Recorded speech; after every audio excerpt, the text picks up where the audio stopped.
melanjutkan pendidikan di S2 di Maroko 96.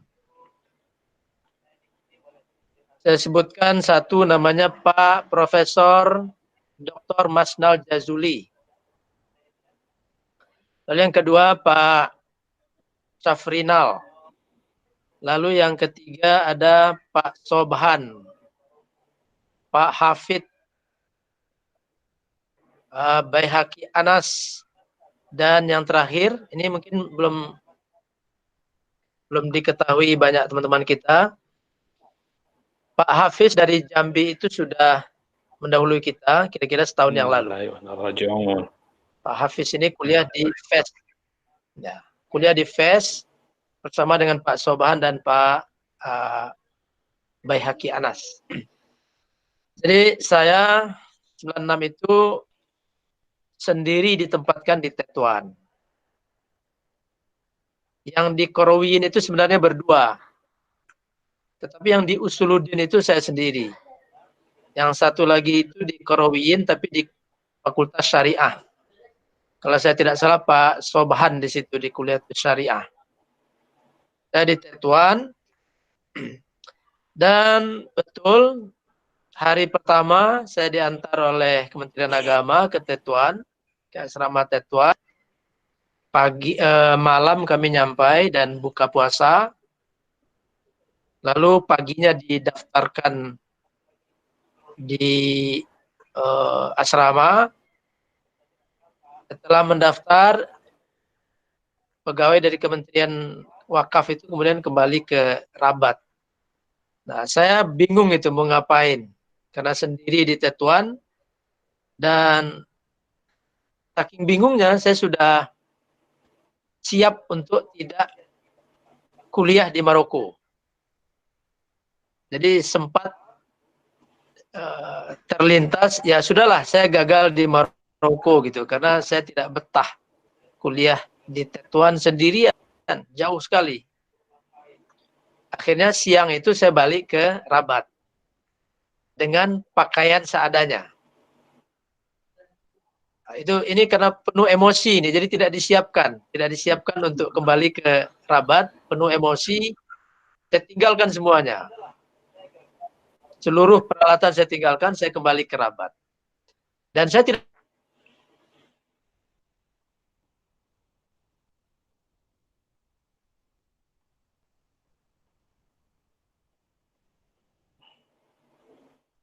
Halo. Ya, nampaknya ada gangguan ini. Ada gangguan teknis. Waduh, ini ceritanya padahal baru mulai seru nih semua. Menguras emosi seorang profesor. Iya, kita mungkin merasakan ya, mungkin teman-teman sekarang bagi Ketua PPI sudah agak lebih enak, sudah ramai, dan ini alhamdulillah berkat perjuangan Pak Dubes Tossari Wijaya yang menarik informasi agar teman-teman, membuka informasi agar teman-teman makin tertarik ke Maroko dan semakin banyak itu hadir. Mungkin sudah menjumpai 100-an, 200-an, bahkan lebih sekarang ini. Tapi tidak pada saat tahun 90-an itu gitu. Ya saya sendiri di zamannya Mang Eki, ketua PPI 2004 datang itu mungkin 30-an orang yang tercatat, itu pun ada yang pulang ke Indonesia. Gitu ya. Jadi ya mungkin sekitar 20-an lah yang ada gitu ya. Nah, zaman itu PPI, markas PPI di Kompro tidak penuh kalau kumpul.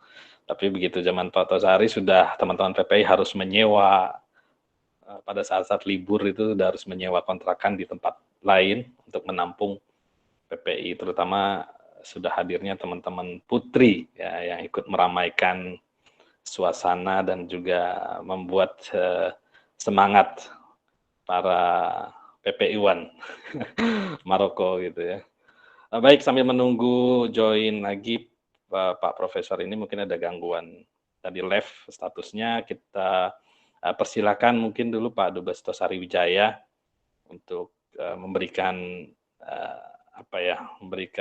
membagikan semangatnya, sehingga Masya Allah di usia beliau yang sudah 80 tidak mau kalah dengan kita yang masih 18.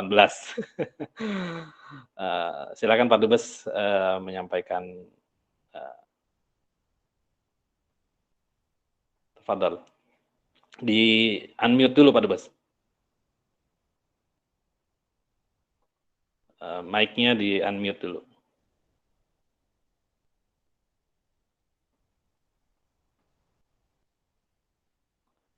Kita selang dulu ini tadi cerita emosionalnya Pak Profesor. Silakan Pak Dubes Tosari. Ini sudah join lagi Pak Profesornya. Pak Dubes Tosari. Di unmute.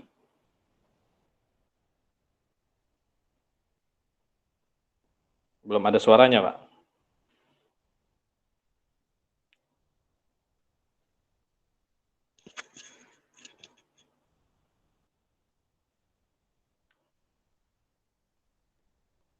Pak Dubes.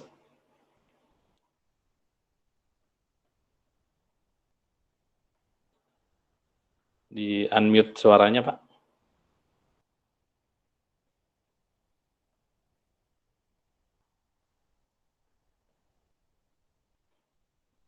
Aduh. Ini belum ada suaranya nih Pak Dubes Tosari. Masya Allah, sambil menyambut yang datang ada Dr. Adi Asnawi. Alhamdulillah bisa join kita pada sore hari ini, Masya Allah. Barakallahu fiik. Ada Lala Kartika, ada Sidi Manarul, ada Sidi Muharil juga dari Aceh, ada Sidi Willy dari Padang, cabang Jakarta. Afwan ini Pak Dubes Tosari. Silakan Pak Dubes. Iya, ini Nah, sudah. Fadal Pak Dubes. Assalamualaikum warahmatullahi wabarakatuh. Terima kasih Mas Amal. Terima kasih juga kepada Ketua Umum Imami dan juga kesediaan ikut bergabung bersama Profesor Eka, Rektor UIN Imam Bonjol Padang. Saya sedikit barangkali supaya tidak memakan waktu. Jadi pada waktu saya masuk Maroko pertama kali, oleh Mas Amal dibawa ke sebuah pasar tradisional, mestinya untuk mencari HP itu di situ. Tapi karena saya pakai peci hitam,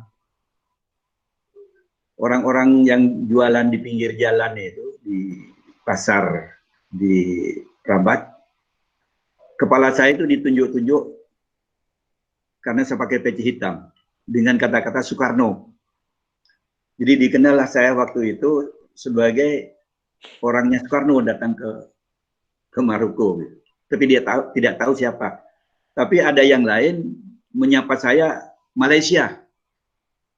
Jadi saya dianggap orang Malaysia. Jadi kemudian kesimpulan saya sementara pada waktu itu ternyata orang Indonesia tidak banyak dikenal di Maroko pada saat itu.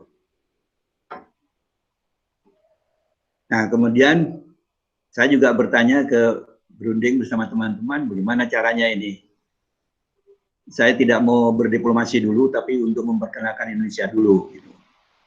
Lalu muncullah gagasan, kita tidak usah berdiplomasi lewat elit politik, karena tugas saya memang sebenarnya untuk sebagai diplomat untuk satu kerjasama. Tapi saya ingin memperkenalkan dulu Indonesia, karena saya dianggap orang Malaysia. Akhirnya kesepakatan, pertama saya harus masuk ke universitas-universitas di seluruh Maroko. Itu pekerjaan saya yang pertama. Di samping juga memperkenalkan Indonesia dan juga ingin bagaimana kerjasama pendidikan Indonesia-Maroko itu bisa berjalan lebih baik. Yang kedua, kita datang ke gubernur-gubernur. Jadi bulan-bulan itu saya memperkenalkan diri sebagai Dubes Indonesia di Maroko Dan saya ingin bekerja sama dengan kalangan universitas dan kalangan pemerintah daerah. Nah, untuk Pak Eka, Profesor Eka, seperti Sumatera Barat itu sebenarnya ada kerjasama, memulai kerjasama dengan Wali FES, sudah menandatangani, cuma belum ada tindak lanjutnya rupanya. Nah, ini bagian daripada proses bagaimana memperkenalkan Indonesia di masyarakat Maroko. Sebenarnya masyarakat Maroko itu sangat kenal dengan Indonesia dengan simbol Soekarno. Karena Maroko merdeka itu pada tahun 1956 setelah 1 tahun dari Konferensi Asia Afrika yang dimotori oleh sehingga Indonesia sangat dikenal sebenarnya, tapi masyarakatnya, orangnya tidak banyak dikenal. Sehingga lebih dikenal orang-orang Malaysia. Saya tidak tahu dari mana Malaysia itu banyak dikenal. Tapi konon kabarnya, menurut berita-berita pembicaraan dari mulut ke mulut, ketika Maroko sedang menghadapi penjajahan Prancis untuk melawan, sejumlah pemberontak-pemberontak Maroko itu berada di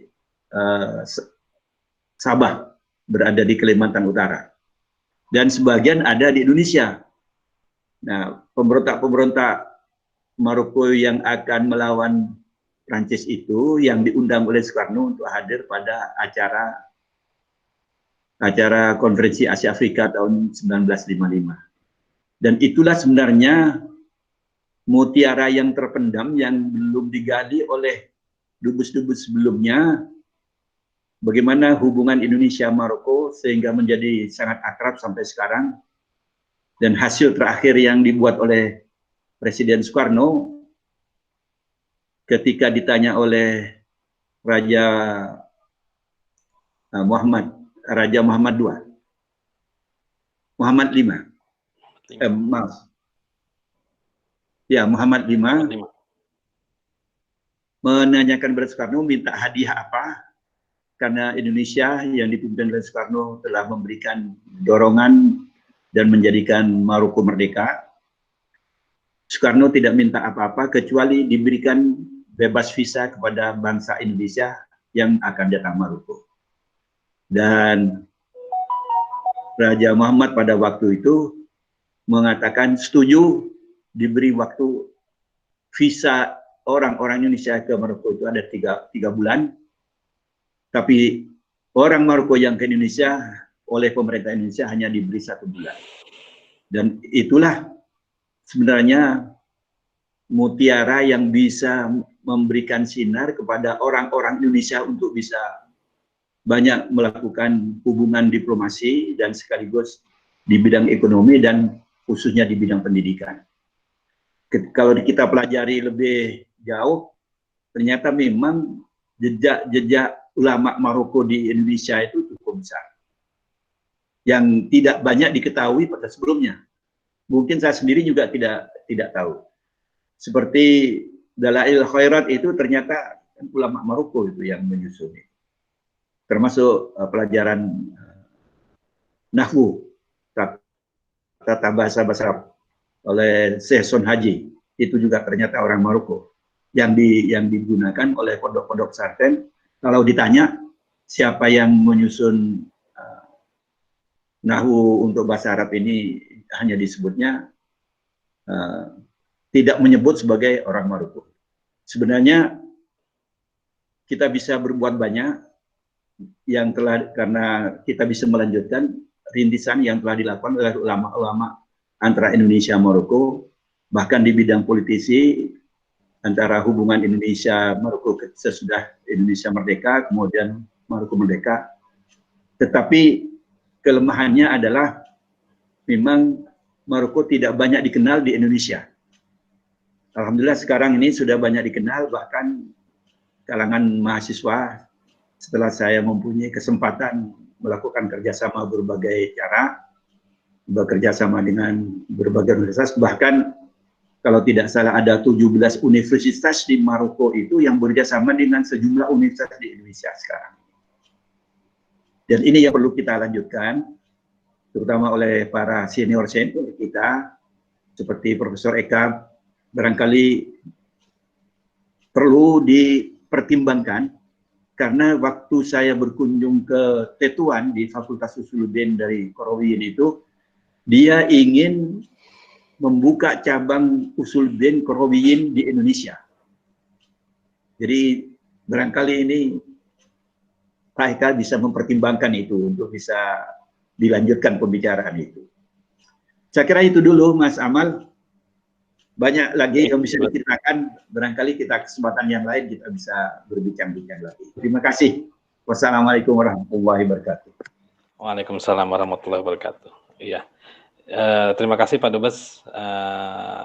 Kira-kira mungkin tugas besar Pak Dubes sudah terlaksana dengan baik, memperkenalkan Indonesia, mungkin jauh melebihi Malaysia dari sebelumnya, ya, dengan senantiasa memakai peci hitam khas Soekarno, dan juga orang sudah tidak lagi tertukar-tukar antara Indonesia dan Malaysia.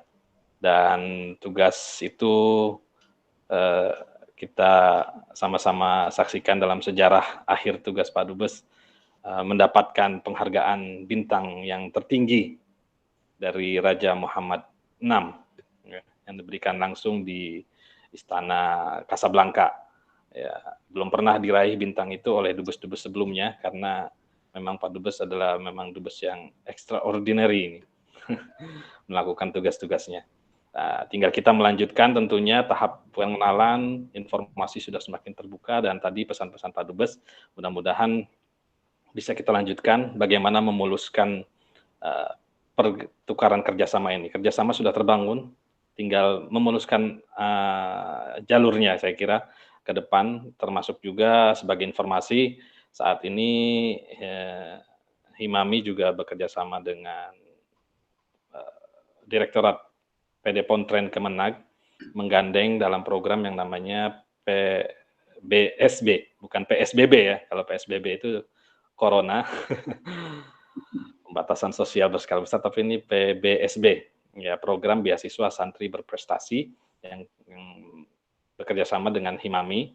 Alhamdulillah pesertanya menurut catatan yang daftar membludak sampai sekitar mungkin 2.000 yang ingin ke sana, tapi terakhir yang memenuhi persyaratan, ya, karena memang kualifikasinya cukup berat, ya, kita tidak ingin mengirim mereka-mereka yang ke Maroko nanti berdasarkan pengalaman terdowngrade lagi tingkatannya, jadi memang ke sana adalah untuk melanjutkan pada tingkat sarjana, jadi kita cukup ketat dan berusaha profesional, jadi tersisa mungkin sekitar 200 peserta yang lolos tes seleksi dokumentasi, dan selanjutnya masuk nanti kita akan, bukan dokumentasi, lolos persyaratan dokumen-dokumennya, dan nanti akan perlu kita periksa lagi, masih ada tahapan selanjutnya, tahap kedua, dan nanti tahap wawancara hingga mereka nanti masuk kepada daurah mukassafah atau pelatihan intensif sebelum diberangkatkan ke Maroko, agar sudah siap langsung masuk ke kampus untuk menerima ilmu-ilmu dari para dosen-dosen Maroko. Baik, si Deka, apakah sudah bisa gabung lagi? Kita lanjutkan, tadi sudah. Oke, alhamdulillah. Silakan di unmute dulu dan dilanjutkan. Tadi kita sudah hampir ikut menangis tadi sebenarnya, tapi terputus. Aduh, gimana ceritanya? Tetuan ditinggal sendirian itu pada tahun 90-an ya. Tafadhol di unmute dulu sini. Di unmute dan silakan bicara. Ya, halo. Ya, tafadhol. Oke, terima kasih. Males, ada gangguan teknis. Dan alhamdulillah sudah bergabung teman-teman kita, sudah ramai. Ya, saya mulai dari WA itu sajalah, nanti semuanya bisa mengalir gitu. Jadi saya di awal sampai ke Maroko itu sudah putus asa untuk bisa melanjutkan pendidikan. Karena dibuang sendirian Pak Kiai. Dua Kalau teman saya saya ke di Usuluddin Rabat. itu diterima karangan bunga, Ustaz. Ah, Waktu saya ke Usuluddin di Tetuan bersama Amal, diterima dengan karangan bunga. oh, Alma mater antum.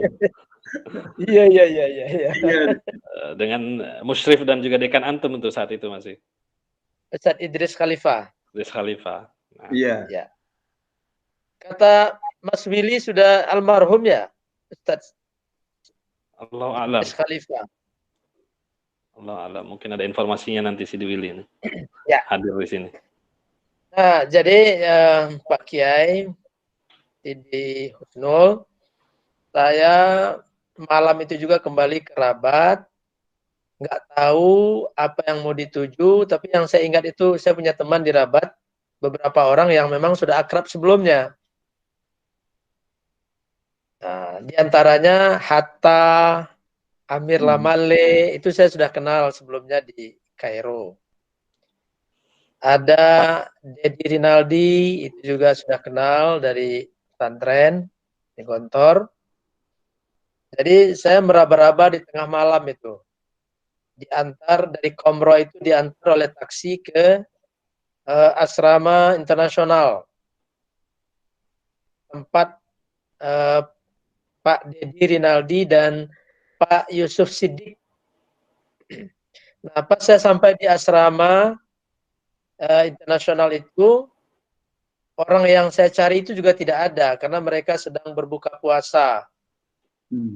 Sedang berbuka puasa di rumah Pak Pipin. Waktu itu kalau nggak salah di rumah Pak Pipin. Nah, akhirnya saya telepon si apa waktu itu Hatta, lalu alamat rumah Pak Wawan. Nah, singkat cerita akhirnya saya sampai di rumah Pak Wawan dan saya ngendon di situ di Rabat selama beberapa bulan. Saya nggak mau lagi balik ke Tetuan itu Pak Kiai. Sudahlah kalau begitu saya sudah sampai di sini sajalah gitu kan. Nah, tapi kemudian dari hari ke hari muncul lagi insafnya. Dan saya rayu Hatta kuliah di Tetuan saja. Waktu itu Hatta belum kuliah. Hatta itu nggak bisa kuliah dia. Nah, karena tidak punya dokumen.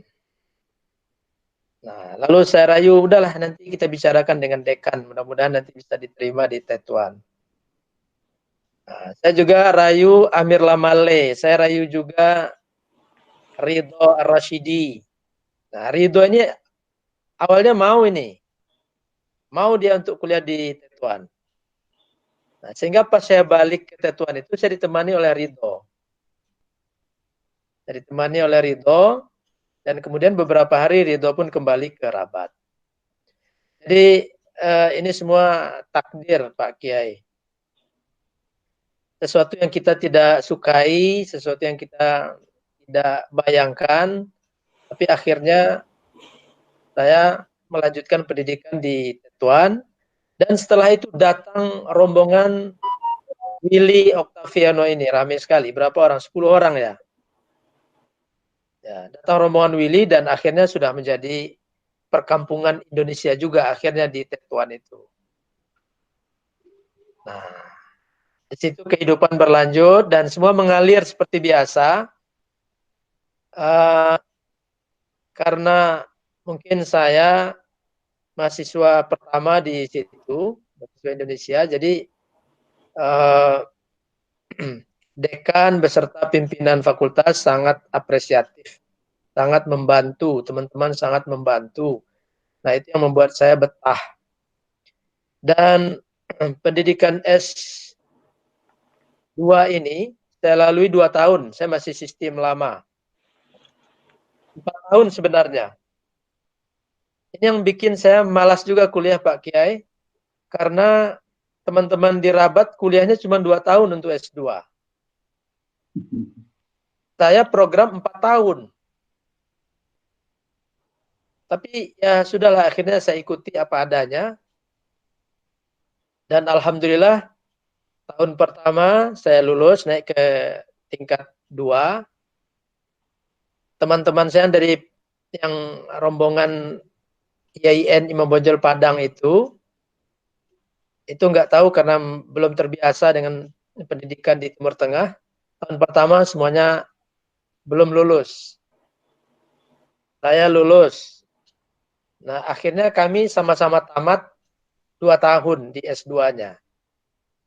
Mereka cuma 1 tahun, lalu dapat apa namanya itu, ijazah, apa namanya ya? Saya lupa nama ijazahnya untuk yang S2 yang bagi mereka yang ada di Rabat itu. Dan setelah selesai S2, saya lanjut ke S3 dan di situ juga mendapat kemudahan dari promotor yaitu Pak Idris Khalifah.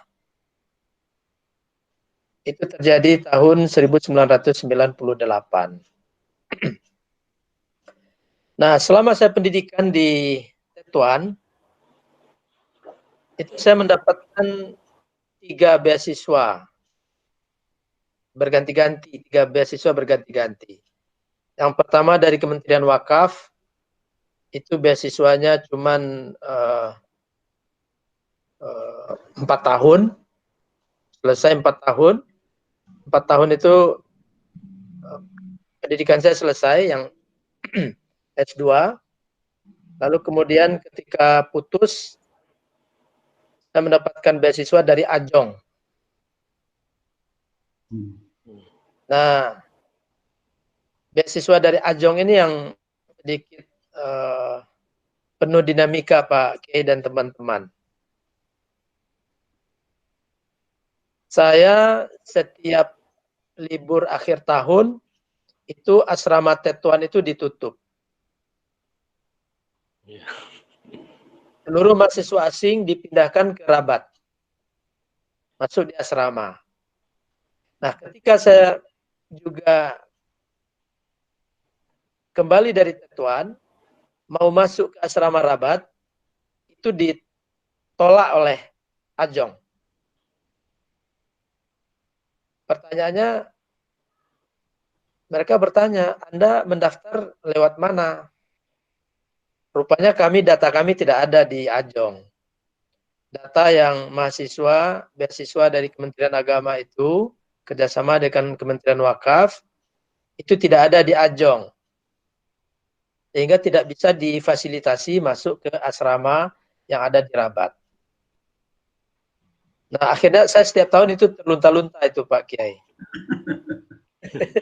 Tidak dapat asrama selama liburan musim panas. Kalau duitnya saya itu bisa masuk ke KBRI itu.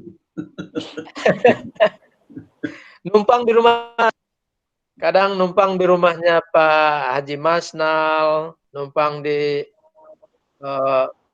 Pak Ade waktu itu sudah ada juga, tahun 98 itu Pak Ade sudah ke Rabat, numpang-numpang di rumah teman. Tapi ya saya nikmati saja. Alhamdulillah ini apa namanya begitu keadaannya. Jadi selalu ditolak oleh Ajong untuk dapat masuk ke asrama. Nah, ketika beasiswa wakaf saya putus, itu saya mengajukan beasiswa ke Ajong. Dan ada namanya Mr. Najib, itu sudah kenal dengan saya. Ini tiap tahun mengajukan asrama, lalu ditolak oleh Najib. Karena dokumen saya tidak ada di Ajong. Kami dokumen kita itu ada di wakaf semua. Jadi tidak melalui Ajong. Jadi untuk mendapatkan asrama kita ditolak terus. Ketika saya mengajukan beasiswa, lebih-lebih lagi. Kamu ini datang lagi. Kamu nggak terdaftar di sini katanya. Nah, tapi saya nggak putus asa Pak. Kayak saya gimana lagi udah beasiswa udah putus kan. Lalu saya bilang ke Najib, Mr. Najib, saya itu nggak apa-apa ditolak untuk mendapatkan beasiswa, Tapi yang nolak jangan kamu, saya bilang. Biar direktur yang nolak. Nah, terus gimana katanya? Ya, tolong kamu masukkan dokumen ini biar sampai ke direktur, lalu biar direktur yang nolak. Lamaran Anda ditolak. Saya minta begitu ke Najib itu. Oh, kamu ini keras kepala. Udah ditolak masih mengajukan juga katanya. Nah, tapi saya rayu-rayu lagi sambil ya baca-baca hizib yang dari pondok itulah. Baca-baca hizib itu Pak Kiai ya akhirnya Najib itu Ini lunak juga dia.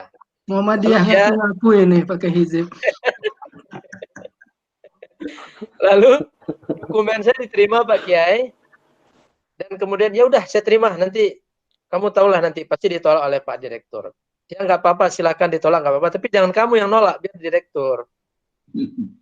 Akhirnya dokumen masuk, saya kembali ke Tetuan, saya melapor ke dekan Koidum.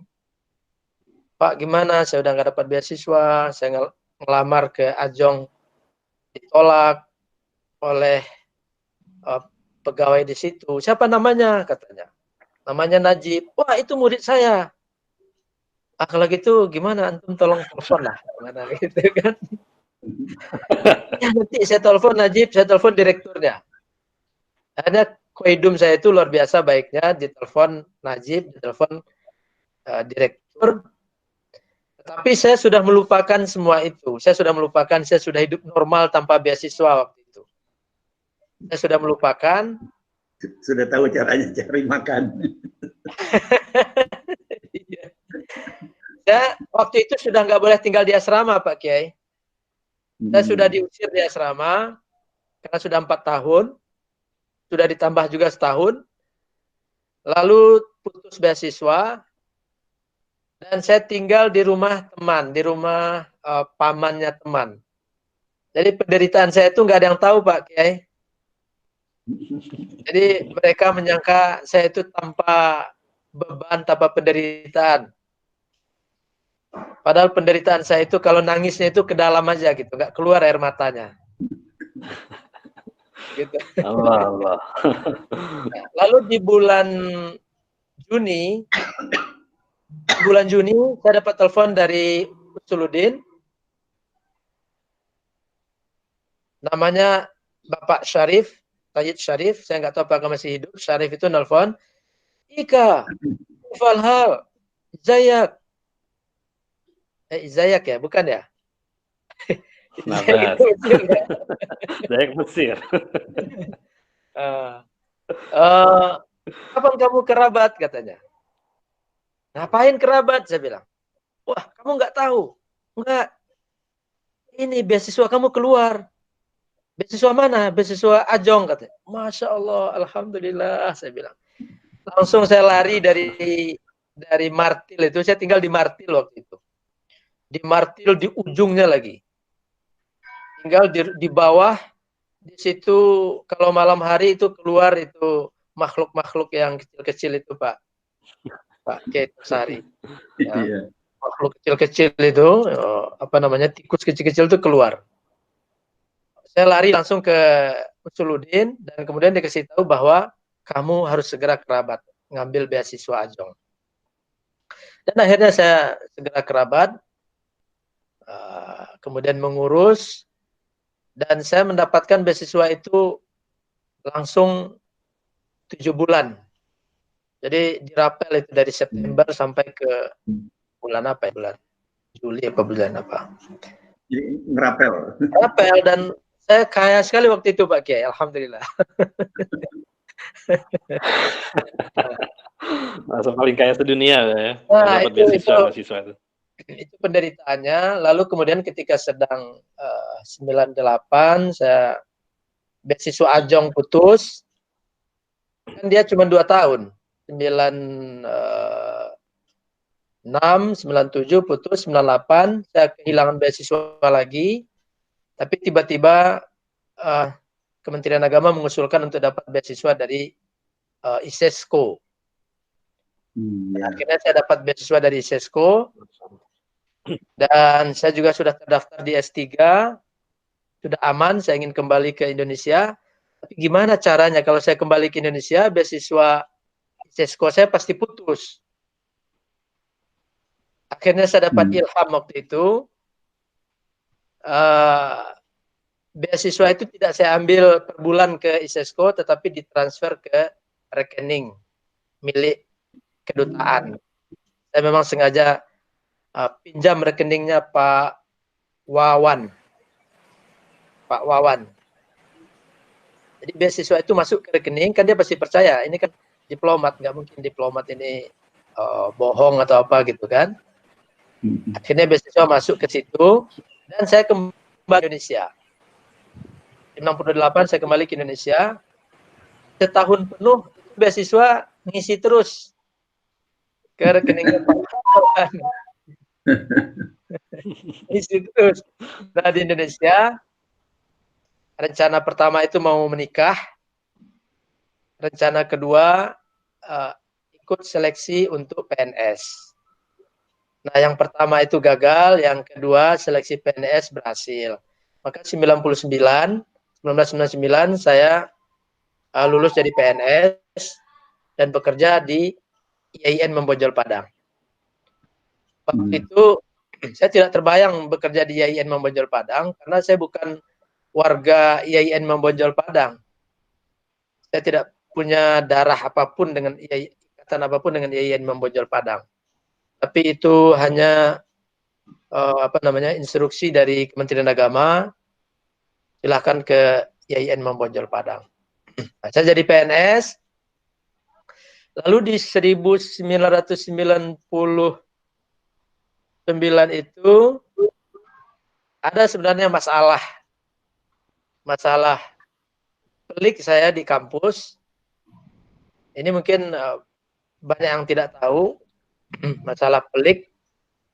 Lalu saya sangat terdesak waktu itu dan ceritanya ini tentang tentang zawaj ini. Nah, saya terdesak dan saya harus memutuskan kembali ke Maroko. Tahun 2000, akhir 99 itu saya ke Kementerian Agama untuk minta izin kembali ke Maroko, melanjutkan S3. Tapi di situ saya juga dibentak-bentak karena saya masih CPNS 80%. Jadi ditolak mentah-mentah, kamu ini masih CPNS, ingin melanjutkan pendidikan lagi katanya. Kamu selesaikan dulu PNS-nya, PNS 100% baru bisa kembali. Tapi saya sudah tertekan sekali di Membojol waktu itu. Nah, saya harus kembali, tapi pintu ditutup oleh Kementerian Agama. Nah, akhirnya saya baca-baca lagi Pak Kiai. Hizib yang kedua. Baca wirid lagi. Akhirnya Kepala Biro Kementerian Agama itu lunak, ya, lunak, dan akhirnya, iya kalau begitu kamu jangan tulis CPNS, kamu tulis PNS supaya kamu bisa kembali ke Maroko. Dan alhamdulillah setelah itu prosesnya cepat selesai, prosesnya berlancar dengan baik, dan akhirnya tahun 2000 saya kembali ke Maroko untuk melanjutkan pendidikan S3. Lalu pada tahun 2002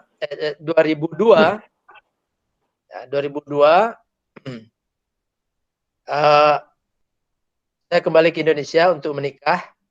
Jadi 7 bulan sebelum sidang doktor saya kembali ke Indonesia untuk menikah, dan kemudian setelah menikah 2 bulan setelah menikah saya kembali ke Maroko. Tetapi bibit yang saya tinggalkan itu bibit unggul Pak Kiai. Cukup 2 bulan saya kembali, dan setelah itu saya dengar istri saya hamil. Alhamdulillah. Ya. Nah, kemudian lulus karena Karena itu bibitnya bibit dari Tetuan Pak Kiai, jadi agak moncer sedikit. Nah, lalu kemudian di 2003 saya munakosah. Setelah munakosah saya kembali ke Padang dan menjalani kehidupan sebagai dosen sebagaimana biasanya. Dan begitu kehidupan berjalan dengan normalnya, dan akhirnya kemarin saya dapat kopian SK dari fotoan SK dari Kemendikbud, SK tentang pengangkatan sebagai guru besar, dan atas dasar itulah para CD ini mengajak untuk kita bertemu di udara melalui Google Google Meeting ini, dan saya senang sekali, bergembira bisa bertemu dengan para masyayikh, para teman-teman sekalian, dan terima kasih Pak Ketum, Pak Sekretaris yang sudah mengangkat kegiatan ini. Dan ini lebih kepada ajang kita untuk bersilaturahim. Ini saya sudah lama sekali nggak melihat wajahnya Saifuddin Duhri ini. Alhamdulillah ini melalui agenda ini bisa bertatap muka. Barangkali itu dulu Pak Sidi Husnul. Siap. Ceritanya sampai ke pertemuan kita pada sore hari ini. Baik, jazakallah khair Pak Profesor, Pak Rektor. Ini ceritanya banyak yang menarik ya. Tapi tentunya selain menarik, yang kita tarik juga bahwa janji Allah tidak akan pasti akan terlaksana ya kan, wa'asa an takrahu syai'an wa khairul lakum wa an tuhibbu syai'an wa khairul lakum, ya kan. Betul. Ya gitu. Jadi menjalani takdir itulah yang harus dan tetap tetap beriman bahwasanya ini adalah takdir yang terbaik, pilihan Allah yang terbaik, dan insya Allah menyampaikan kepada hal-hal yang terbaik di waktu yang akan datang, seperti Pak Profesor Eka pada saat ini. Baik, ini kita ucapkan selamat berbuka puasa kepada narasumber kedua kita, karena beliau ada di waktu Indonesia Tengah, di Sulawesi. Apakah sudah bisa bergabung nih Pak Hatta? Mungkin kita berikan waktu untuk melengkapi cerita di Tetuan di pojokan itu tadi. Di pojokan Martil itu gimana ceritanya, mungkin. Marhaban. Bismillahirrahmanirrahim. Kedengaran nggak? Mana wajahnya? Kedengaran. Iya, nggak ada. Kedengaran wajahnya, kedengaran suaranya, tapi nggak ada wajahnya. Ya, kelihatan. Belum. Bagaimana caranya kelihatan? Ya. Kameranya dihidupin. Itu teknologi belum masuk di situ itu, di pinrang itu. Iya. Ini sudah belum? Halo, sudah? Belum. Kameranya takut sama Hatta itu. Ini ada, tadi sudah kelihatan. Nah, bagaimana sekarang? Belum juga ini. Nggak akan bisa muncul, tak? Bagaimana caranya, Bos? Shuma ya khay, ada mudir manti asariyah. Ya, gul liba aku ya, bila.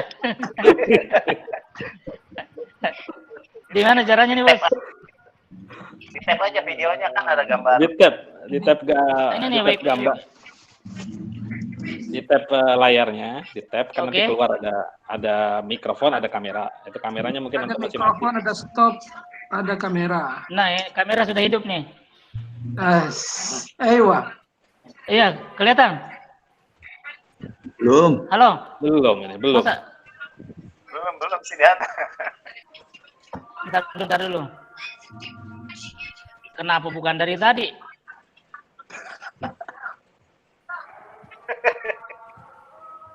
Siap. Udah ganti aja dengan foto Udin dulu. Bentar dulu.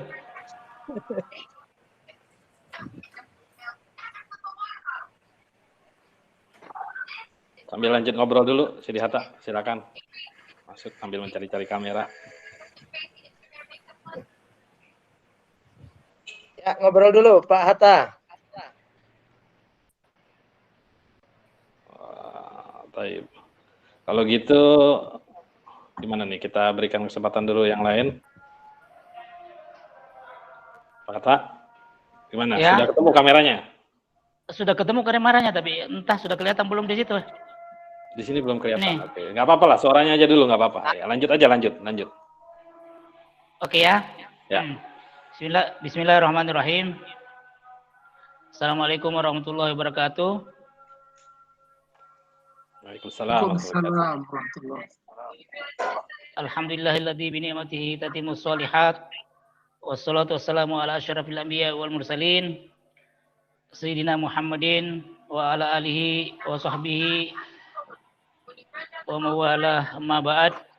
Kayak di kalam maghribi nih. Pertama-tama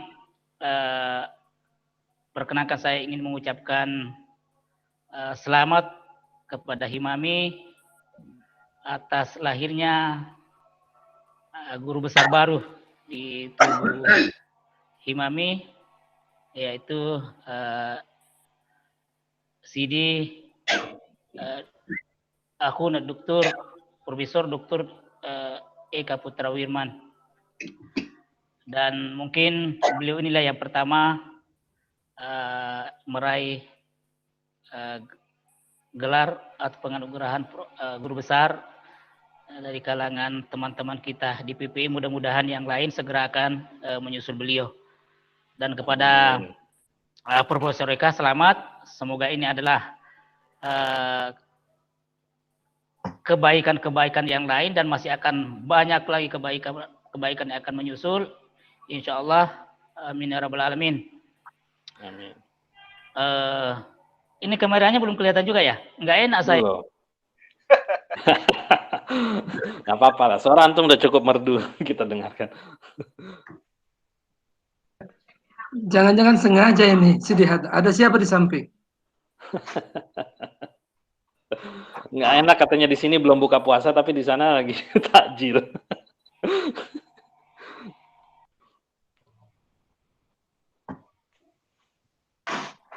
Ayo Sidi Hatta.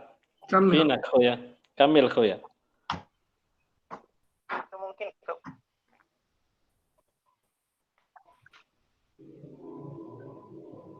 Mana dia? Mana menghilang nih?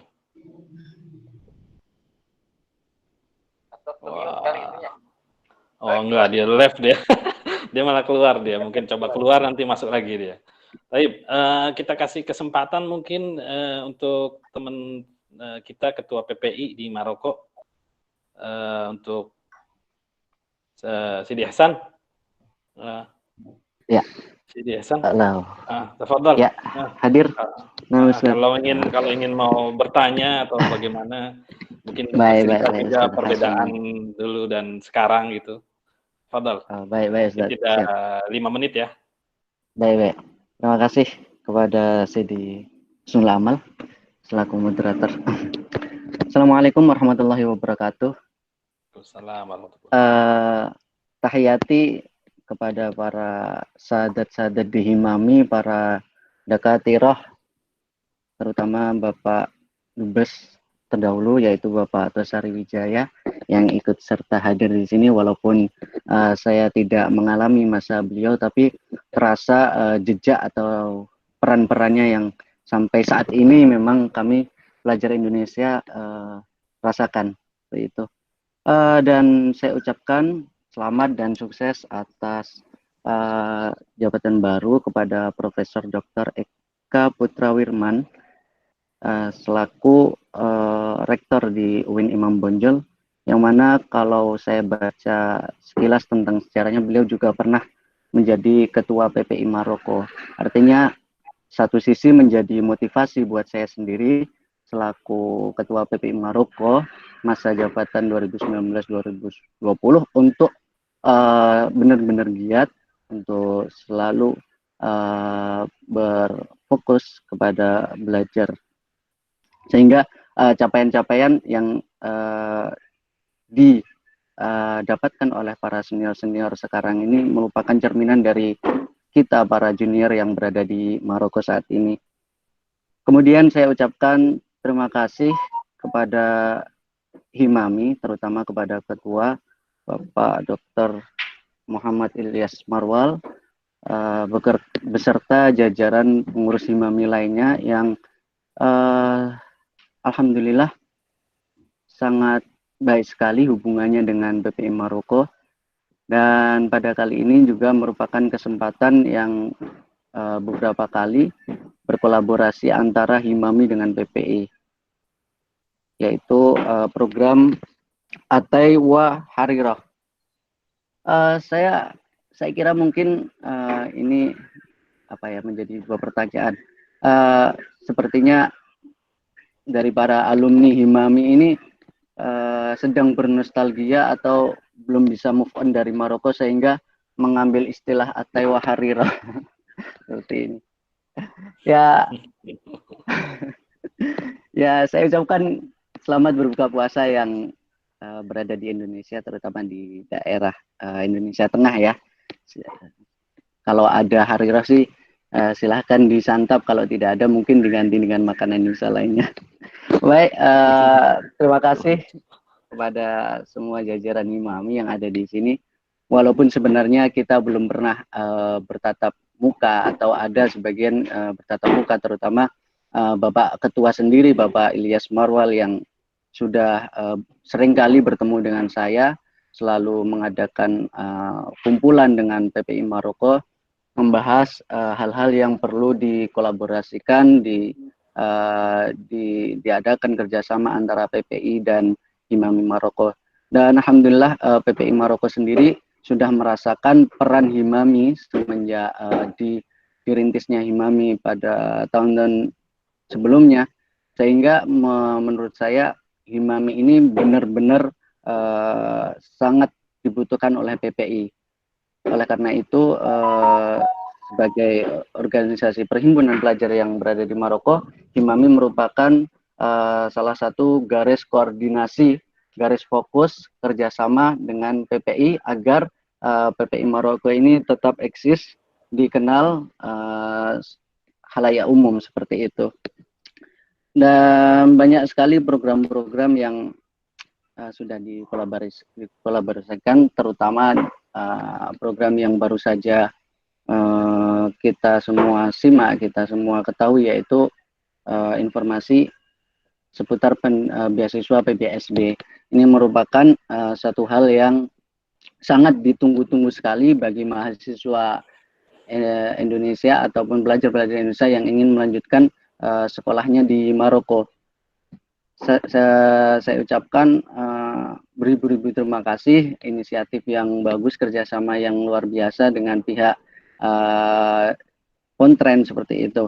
Karena sebagaimana yang kami ketahui, Bapak Dubes sekarang itu sangat pro sekali dengan mahasiswa dan juga dengan Himami sendiri, ketika pada suatu forum mengatakan bahwa kita benar-benar komitmen untuk menjunjung tinggi nama Maroko sebagaimana Al-Azhar saat ini. Jadi memang fokus di tahun-tahun ini dan tahun kedepannya untuk memperbanyak lagi mahasiswa-mahasiswa yang ingin melanjutkan studinya ke Maroko. Oleh karena itu perlu sangat sekali kerjasama yang kuat antara PPI dan Himami ini. Dan tentunya eksistensi PPI tidak terlepas dari para pendahulu as-sabiqun al-awwalun yang telah memberikan banyak dedikasi dan perannya untuk PPI. Sehingga kalau bisa saya infokan, PPI Maroko sekarang itu jumlahnya sudah mencapai 191 mahasiswa yang aktif. Adapun yang berada di Maroko sekarang jumlahnya sekitar 180. Jadi ada sebagian teman-teman jenjang dokter yang berada di Indonesia melaju seperti itu. Dan kita doakan bersama-sama semoga tetap mahasiswa yang berada di Maroko ini dalam keadaan sehat walafiat, walaupun kita semua dalam masa-masa lockdown ini. Terus pihak PPI berkomunikasi, saling berkoordinasi dan konsolidasi dengan KBRI Rabat.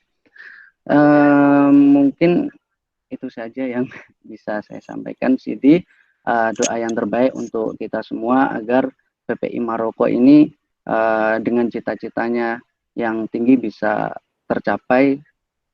Demikian juga Himami mempunyai cita-cita yang tinggi sehingga bisa tercapai. Sekian dari saya, Sidi.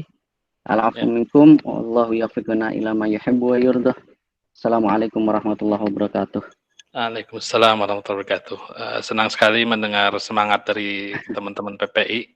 Mudah-mudahan PPI Maroko tetap menjadi kawah candra dibuka yang menggembleng PPI teman-teman di sana, keilmuan, dan paling tidak antum sudah berada di depan melangkah menjadi ketua PPI, dan itu adalah batu loncatan untuk selanjutnya menjadi profesor sebagaimana Pak Profesor Eka pada sore hari ini. Iya, mudah-mudahan karena beliau kan juga mantan ketua PPI gitu ya. Taib, awad an urahib al-akh al-fadil min Fas, u'arrifukum bihi bid-Dr. Fuad Lauzir, huwa dalam ukhti yani رئيس مركز الدراسات الشرقية أعتقد في جامعة سيدي محمد بن عبد الله، ومهتم جدا وله علاقة وثيقة سابقا وحاليا بالطلبة الإندونيسيين الدارسين في المغرب، فمرحبا به في هذه المنصة الإلكترونية لجمعية خريج الجامعة المغربية في إندونيسيا. فقبل أن أعطي له كلمة mungkin nastamir, kita lanjutkan ke Sidi Mirhata. Gimana, apa masih buka, bisa gabung lagi? Kita lanjutkan. Sudah ada Sidi Muhammad Hatta, gimana? Iya sudah ada ini, tapi gimana Sidi Muhammad Hatta? Sudah ada tuh, ada gambarnya sekarang. Sudah ada? Ya. Atau oke, gimana ini? Gambarnya ada, suaranya hilang. Oke, kita beri kesempatan dulu lah. Kita beri kesempatan pada halo ya, siap. Masya Allah. Afrid. Ya, taqabbalallah ya siyamakum, Sidi. Selamat berbuka puasa. Alhamdulillah sudah sholat maghrib juga. Ya, tafadhal. Jadi lanjutkan, kita cerita menarik lah di Tetuan itu. Oke, lanjutkan. Pertama-tama saya yang kami muliakan Bapak Dubes cerita melalui Haji Tosari Wijaya, Ketua Umum Himami, dan wakilnya juga Pak Willy dan wakil-wakil yang lain, begitu juga para penasihat-penasihat Himami, Bapak Dr. Tubagus Adi Asnawi, tentunya Profesor Dr. Haji Eka Putro Wirman, LCMA, dan rekan-rekan yang lain yang sempat bergabung di dalam room ini.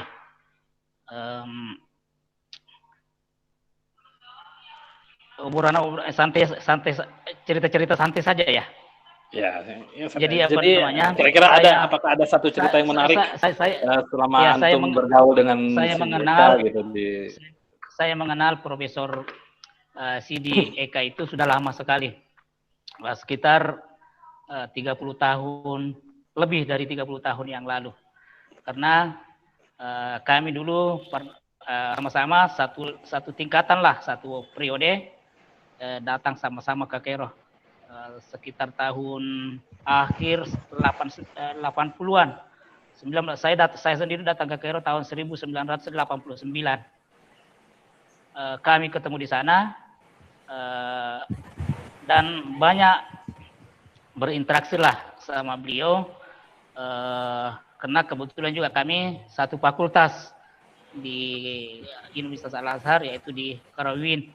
Cuman beliau itu cepat selesai, 93 beliau sudah selesai. Sedangkan saya dan kebanyakan teman-teman kami dari KKS itu karena sering pergi bolak-balik haji, dan perhajian musim haji pada waktu itu juga bertepatan dengan ujian di Al-Azhar. Jadi Kalau kita ikut ujian berarti tidak haji. Kalau haji berarti otomatis tidak ujian. Sehingga sampai 5 tahun saya di Kairo tahun 1995 saya baru tingkat 2. Baru tingkat 2. Teman-teman yang lain sudah selesai. Akhirnya ada fase orang yang harus merubah situasinya. Waktu itu saya berpikir kalau saya di Kairo terus mungkin saya akan DO dari Al-Azhar, dan ini kata-kata DO ini pantang sekali bagi saya tidak mau DO. Jadi lebih baik saya tinggalkan Al-Azhar sebelum saya di DO oleh Al-Azhar. Maka pada waktu Boleh juga. Jadi pada tahun 1995 itu pulang dari haji, ada sedikit bekal dari haji, saya berpikiran untuk meninggalkan Kairo. Tapi waktu itu hanya ingin merubah suasana saja dulu, mau jalan-jalan saja dulu. Waktu itu yang saya sasar adalah Prancis dan negara-negara Eropa yang lain. Ternyata pada tahun itu, tahun 95, itu pertama kali diberlakukan visa Schengen. Jadi kita sudah tidak bisa lagi mendapatkan visa, yang paspor hijau itu tidak bisa lagi mendapatkan visa Eropa di Mesir, kecuali kita harus mengurus di negara asal paspor itu sendiri. Jadi agak sedikit tersendat urusannya, tetapi karena niatnya sudah harus keluar dari Kairo, akhirnya mencari negara-negara yang kira-kira Indonesia dapat bebas visa. Buka buku-buku yang Indonesia, waktu itu belum ada Google, belum ada internet. Ternyata ada 60 negara di dunia ini yang memberikan bebas visa ke Indonesia. Tetapi dari 60 itu saya saring 3 yang dekat-dekat dengan Eropa. Yaitu 3, Turki, Aljazair, dan Maroko. Jadi hitung-hitung pergi ke salah satu dari 3 ini, hitung-hitung itu adalah batu loncatan menuju ke Prancis, ke Eropa.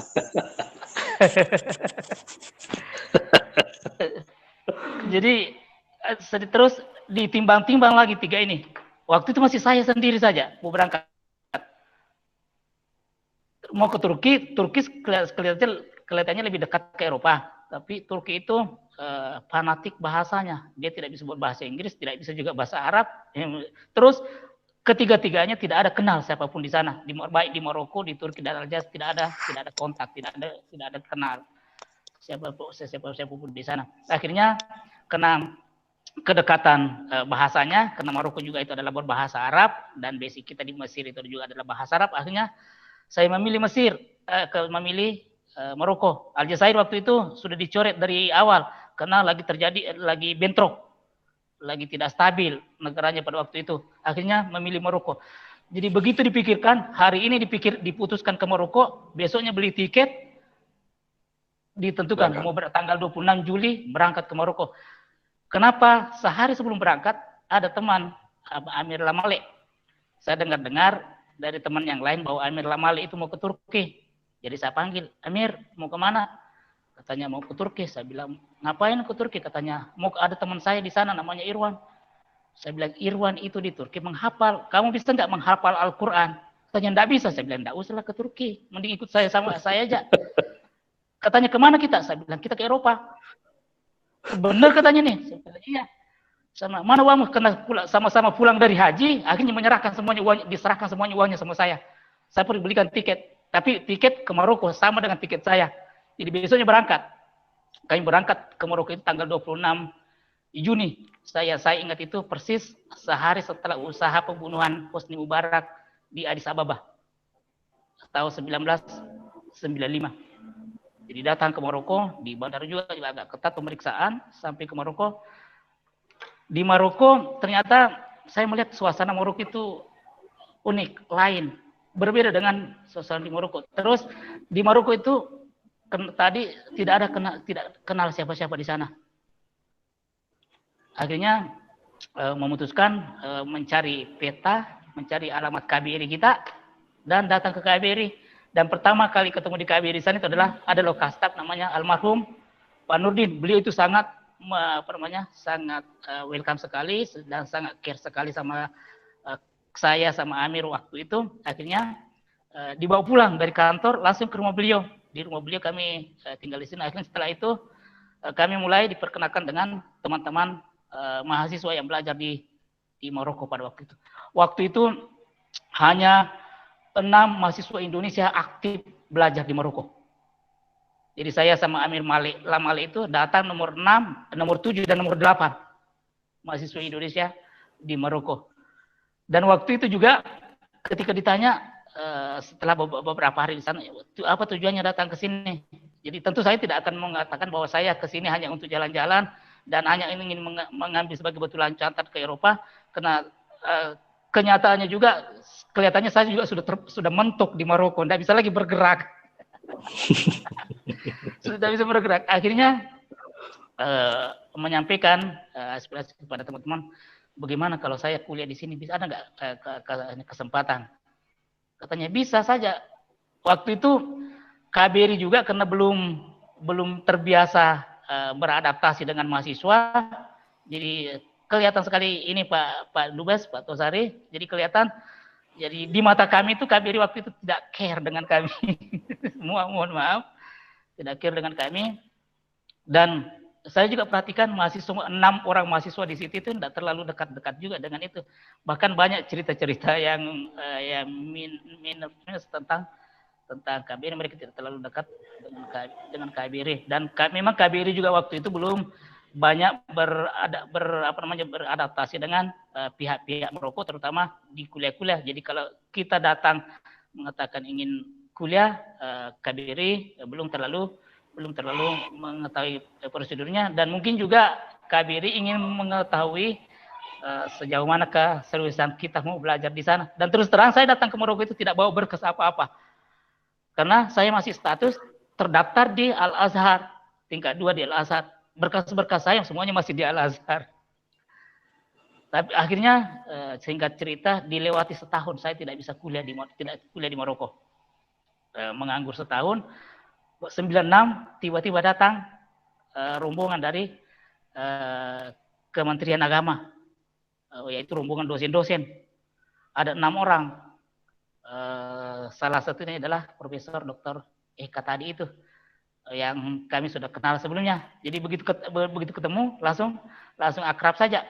Waktu itu dari 6 itu diproses sama KBRI dan lancar karena memang itu adalah utusan negara. Waktu itu 2 diterima di PS, 3 di Rabat, dan satu-satunya Profesor Eka ini di Tetuan.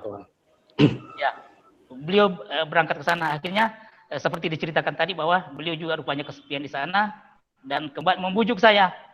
Saya bilang, saya mau menemani di sana, tapi bantu saya bagaimana saya bisa diproses, bisa kuliah di sini. Kalau saya bisa kuliah, berarti saya datang ke sana. Akhirnya diminta, dibantu juga oleh KBRI. Ada Pak Wayan yang senantiasa kooperatif dengan kami. Kita berkomunikasi dengan KBRI di situ dan meminta salah satu anggota KKS di sana bisa menarik berkas saya dari Al-Azhar. Dan ada lagi satu masalahnya, karena saya kan sudah 5 tahun di Al-Azhar itu, jadi ijazah aliyah saya itu, SMA saya itu sudah, kalau mau didaftar baru di Maroko berarti dia akan kadaluarsa. Akhirnya direkayasa lagi, dihubungi KBRI bagaimana Al-Azhar itu bisa memberikan surat keterangan pindah kuliah. Akhirnya dapat semuanya berkas-berkas itu, dan waktu itu kita berenam, terus ditambah lagi 6 lagi dari dari Kemenak, teman-temannya Pak Profesor Eka tadi itu. Jadi kita sudah agak kuat, Mahasiswa itu sudah semakin intensif, sudah sering berkumpul kita, macam-macam yang bisa kita lakukan. Kadang-kadang kita membuat mungkin dalam tanda petik mungkin KBRI resah waktu itu. Kata Pak Profesor Eka itu, kita itulah sentil-sentil aja sedikit apa segala.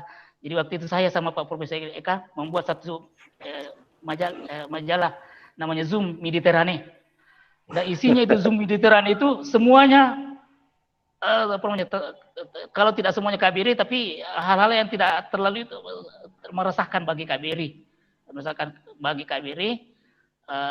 Di antaranya itu yang masih saya ingat itu, di antara tulisan kita di situ, ada satu wawancara imajiner, yaitu salah satu dari KBRI digambar karikatur, karena di KBRI kita juga, di PP juga ada yang pintar karikatur, ada Pak Hafid. Digambar dengan, kebetulan waktu itu lagi perang Chechen, jadi digambar karikatur antara Johar Dudayev dengan salah satu dari pejabat di KBRI. Terus wawancaranya, salah satu wawancaranya itu mengatakan, Pak Johar, seandainya ada warga Anda ingin belajar di Maroko di sini, apa yang harus Anda lakukan sama KBRI, kedutaan Anda yang ada di Maroko?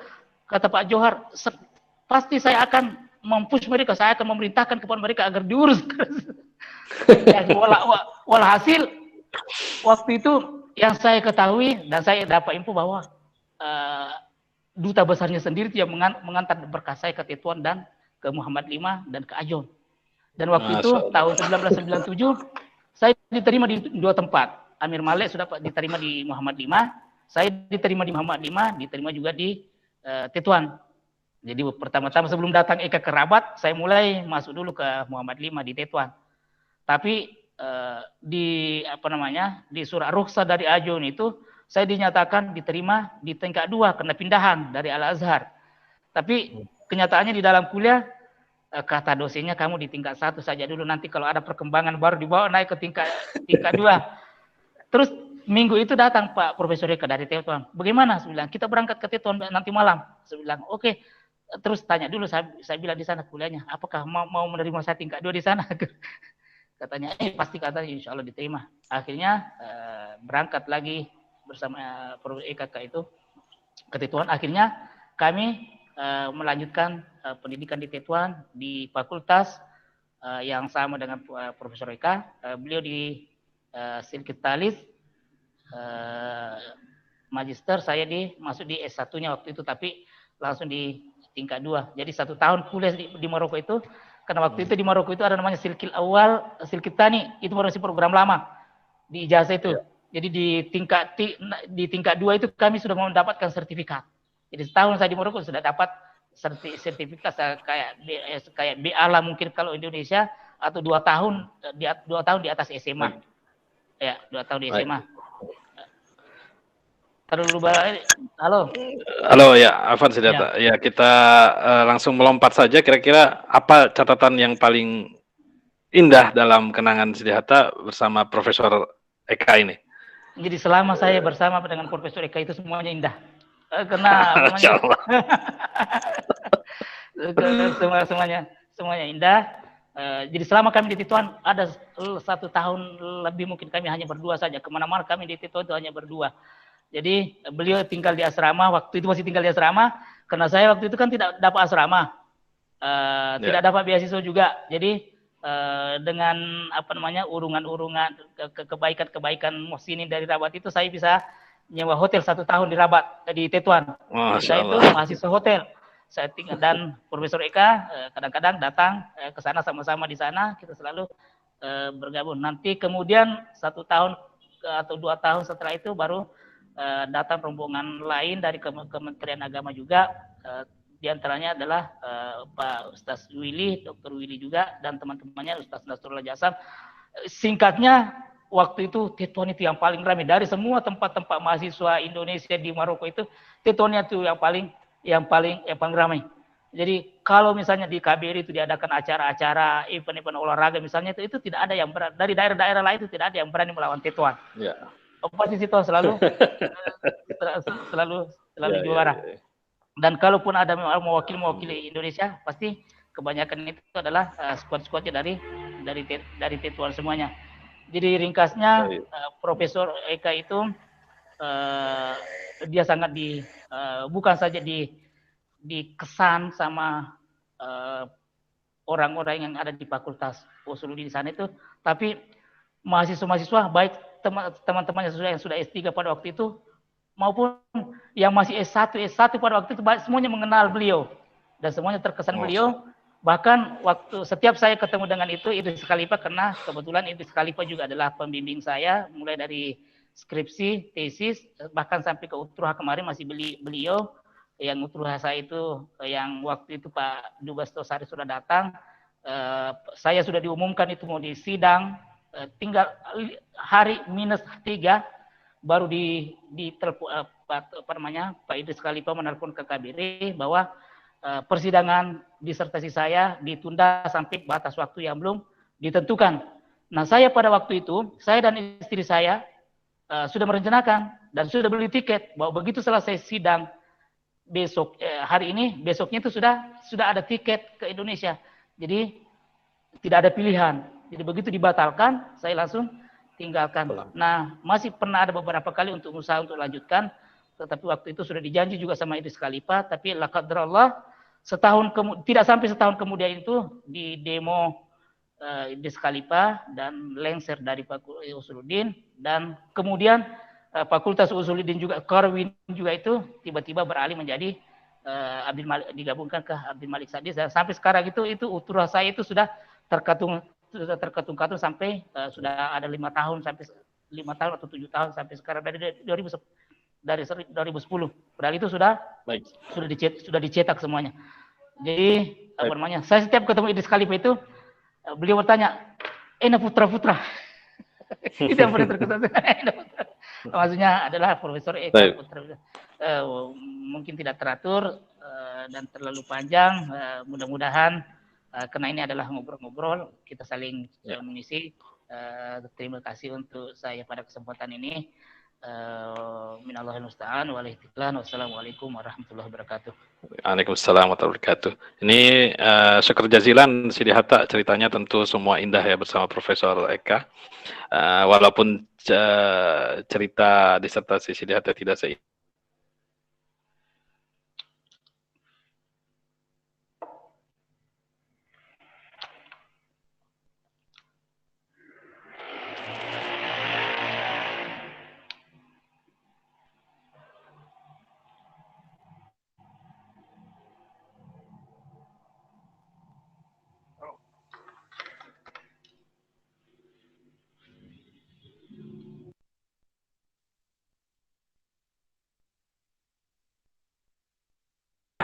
Tetapi mudah-mudahan akan ada jalan keluar. Fuad, atau mungkin بعد إلقاء الكلمة من أحد الإخوة هنا تستعد لإلقاء الكلمة الترحيبية فقط إن شاء الله للتعريف بشخصكم الكريم. إن شاء الله. طيب مرحبا تفضل أخويا، ممكن كلمة قصيرة وموجزة للتعريف بكم وللإخوة الكريمات. السلام عليكم ورحمة الله وبركاته. السلام ورحمة الله وبركاته. صراحة نحن جد سعداء بهذا اللقاء الكريم، ونشكركم جزيل الشكر على إتاحة الفرصة للقاء الأحبة كما أسميهم أنا دائما سفراء يعني المغرب في إندونيسيا، يعني يكونون سفراء لإندونيسيا في المغرب، ولكن بعد عودتهم لإندونيسيا يصبحون سفراء للمغرب في إندونيسيا. أرحب بالسعادة السفير توساري ويدجايا الذي صراحة يبقى من أفضل السفراء الذين مروا يعني بالمغرب، من أفضل السفراء إندونيسيا بالمغرب. أرحب بالدكتور يعني إلياس رئيس جمعية طلبة خريجي يعني الطلبة الإندونيسيين بالجامعات المغربية. أرحب بجميع الأحبة عندكم. هذا اللقاء يعني قبل شهر كنا سنحتفل بالذكرى 60 لتأسيس العلاقات بين المغرب وأندونيسيا. صراحة هذا اللقاء يأتي في وقته بالضبط. لحد الآن مرت 60 سنة على تأسيس العلاقات بين بلدينا، وهذا يعني يبين عمق العلاقات التي تجمع بين المغرب وأندونيسيا. ويعني هذا يعني البلدان يعني تطور كثيرا وربط علاقات وطيدة منذ يعني تأسيس العلاقات بينهما، ما يبين ذلك يعني كثرة الطلبة الوافدين على المغرب للدراسة يعني في مختلف المدن المغربية. صراحة يعني نحن نتعامل مع مختلف الطلبة الأجانب، ولكن يعني ما اكتشفناه منذ سنوات أن الطلبة الإندونيسيين لديهم سمعة طيبة جدا جدا في الجامعات المغربية. الحمد لله. يعني يواجهون بعض الإكراهات في الدراسة، يعني نتمنى أن يتم تجاوزها في المستقبل. من قبيل يعني أذكر يعني بموجب يعني بعض الإكراهات، وخصوصا اللغة العربية. يعني الطلبة الذين يأتون لدراسة يعني متابعة دراساتهم العليا سواء في سلك الإجازة أو الماجستير، يكون لديهم خصوصا طلبة الإجازة يكون لديهم مشكل في اللغة العربية. يعني فيصعب عليهم مسايرة أو متابعة يعني الحضور يعني المحاضرات، فيكون من الصعب عليهم اجتياز يعني الامتحانات بسهولة. فأنا سعيد جدا بهذا اللقاء، ويعني صراحة شكرا جزيلا. يعني طارت مني كل الأفكار والكلمات في حقيقة. صراحة أخجل يعني أنتم يعني بالنسبة لنا يعني سفراء لنا، ونفتخر بكم دائما، ونحن في خدمتكم وفي خدمة جميع الطلبة الإندونيسيين أشقاء الإخوة. ونتمنى لكم ما تبقى من رمضان أن يمر عليكم وأنتم تنعمون بالصحة والعافية، ونسعد إن شاء الله نراكم بعد هذا الوباء إن شاء الله، بعد ما ينجلي إن شاء الله نراكم في المغرب، ونحن سعداء بكم دائما. تحياتي إليكم جميعا. بارك الله فيك. بارك الله فيك سيد فؤاد. فإن شاء الله نستمر تواصلنا بين الجمعية وبين جامعة سيدي محمد بن عبد الله. فقد خططنا يعني معكم كان سابقا ولا زال إن شاء الله، حتى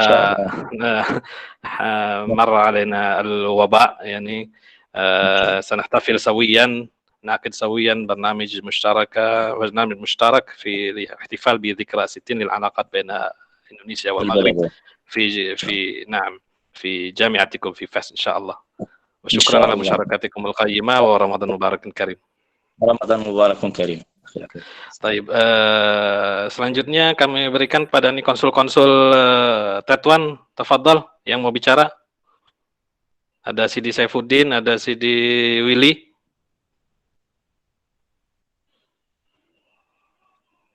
Siapa yang mau bicara duluan? Mungkin kita berikan 1-2 menit sambil menunggu azan sampai azan maghrib. Tafadhal, Maki, silakan. Silakan Maki. Tuhasnak bizaf. Bismillahirrahmanirrahim. Assalamualaikum. Waalaikumsalam. Naam, ana aidan. Assalamualaikum warahmatullahi wabarakatuh. Mungkin saya sedikit saja mengenai Profesor Dr. Eka ini. Kenangan saya waktu di Maroko ya. Ketika tahun 2001 kalau tidak salah, kita mengadakan SISGIM. Jadi Indonesia mengadakan pertandingan pertandingan olahraga antar negara-negara ASEAN. Waktu itu Indonesia, Malaysia sama Thailand waktu itu. Dan yang saya paling berkesan adalah ketika pertandingan sepak bola. Ketika itu Malaysia lawan Thailand dan Malaysia menang 8-1 kalau tidak salah sama Thailand itu. Kemudian setelahnya kita Indonesia main sama Thailand dan kondisinya 1-1. Kalau tidak salah yang memasukkan waktu itu Muhammad Hatta. Muhammad Hatta ya. Jadi waktu itu ditulis sama besoknya lagi kita kan lihat sama Thailand. Ya. Kalau waktu itu dicatat sama itu penjaring pertama tidak salah Muhammad Hatta dari Indonesia. Itu dan saya ingat betul itu Muhammad Hatta masukannya pakai lutut itu. Enggak, waktu itu Miki. Kemudian betul. Tiba-tiba kan dapat bola terbang.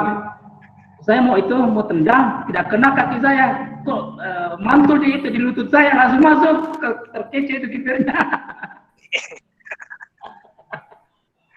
Ya itu. Terus setelah itu kita main lagi sama Malaysia. Kita kan sudah dawan aja ya. Malaysia aja menang lawan Thailand 8-1. Kita sama Thailand 1-1. Tapi karena berkat ini kepiawaian Profesor Eka ini sebagai pembagi tengah gitu, kita akhirnya bisa menang juga lawan Malaysia 2-1. Dan yang masukan, yang saya masih ingat itu Syekh Willy. Mungkin masih ada nggak Willy di sini? Syekh Willy waktu itu masukan dan apa? Kalau tidak salah ya pemain muhtarif itu muhtarif. Terus iya itu pokoknya habis masukan itu dia putar-putar lapangan sambil ini putar-putar baju itu. Kemudian satu lagi Said Nasrawan, dia orang Kalimantan, dia memasukkan bola dari jarak jauh. Dan itulah suatu hal yang berkesan saya dengan Pak Eka, dia sebagai apa playmaker lah. Kalau di Real Madrid zaman itu siapa ya waktu itu? Zidane. Iniesta mungkin ya. pemain tengah pembagi lapangan. Dan itu terjadi ketika musim panas. Yeah. Mungkin itu saja kesan saya tentang Pak Eka. Dia bukan hanya sebagai ilmuwan tapi juga sebagai olahragawan. Terima kasih. Assalamualaikum. Terima kasih kepada Imami ya, dan juga kepada yang terhormat Bapak Sahari. Lanjut Sidi Willy, tafadhol. Sudah lama saya tidak ketemu, alhamdulillah bisa dipertemukan melalui warahmatullahi wabarakatuh. Sudah tidak konsen kita ini sudah detik-detik menjelang. Oh ya. Ya kalau kita antum doa aja langsung ya. Sidi Hatta, kita kangen sekali sama Sidi Hatta ini. Kalau Harira ya ada Harira.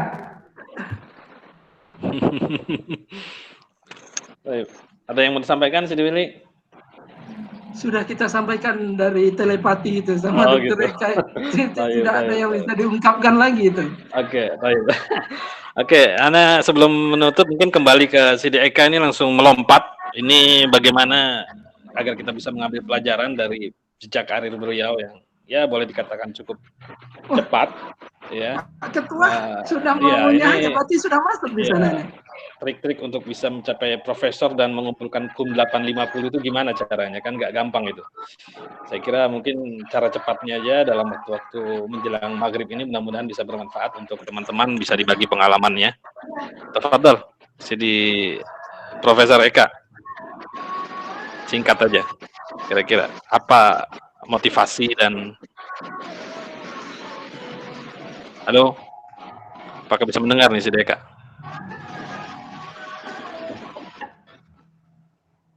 Tafadhol. Terima kasih. Ya, terima kasih.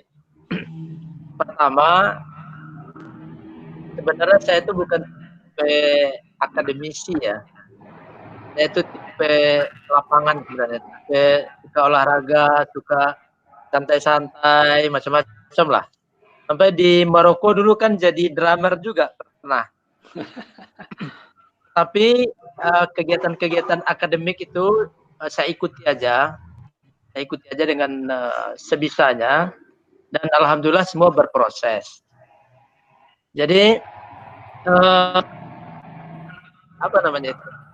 ketika perlu menulis di jurnal, saya menulis di jurnal. Ketika ada dorongan untuk mengirim ke artikel ke jurnal nasional, saya kirim. Jadi saya sebenarnya mengalir saja dan tidak aktif betul sebenarnya dalam membuat artikel dan sebagainya. Tetapi semua saya ikutin. Misalnya ada namanya ICIS ya, Annual International Conference on Islamic Studies. Itu saya sudah menjadi makalah tahun 2006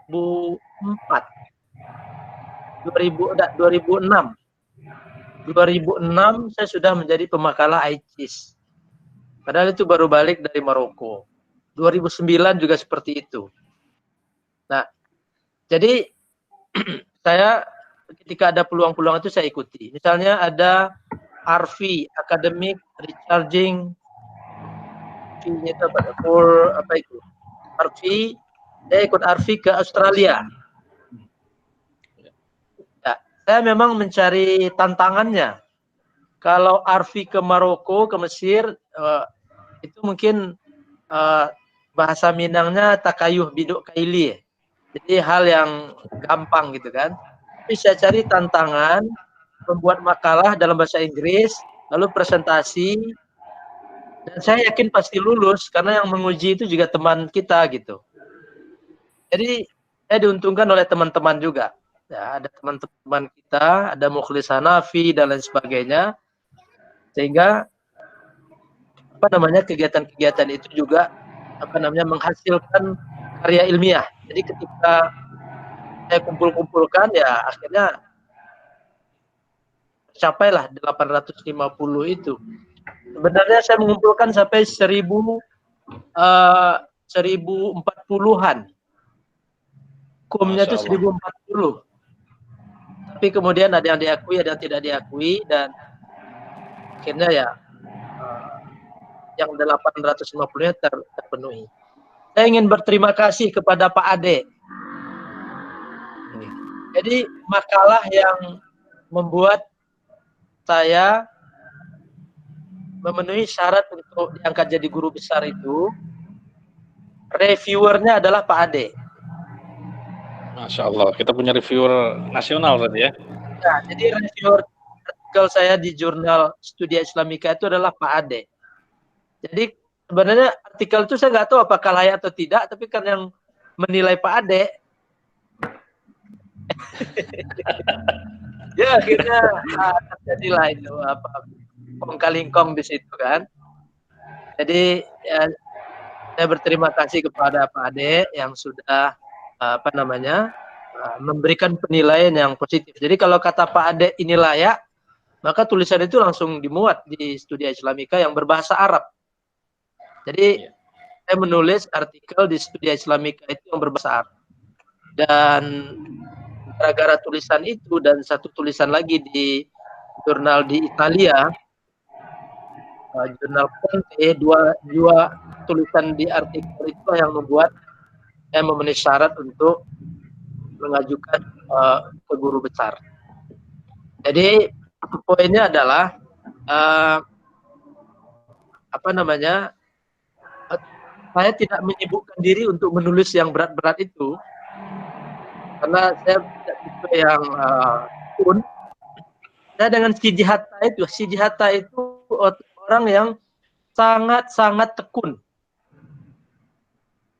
Jadi beliau sangat-sangat tekun. Jadi beda dengan saya. Kalau saya tapi juga pikirkan juga advantage-nya apa gitu. Lalu berpikir advantage-nya.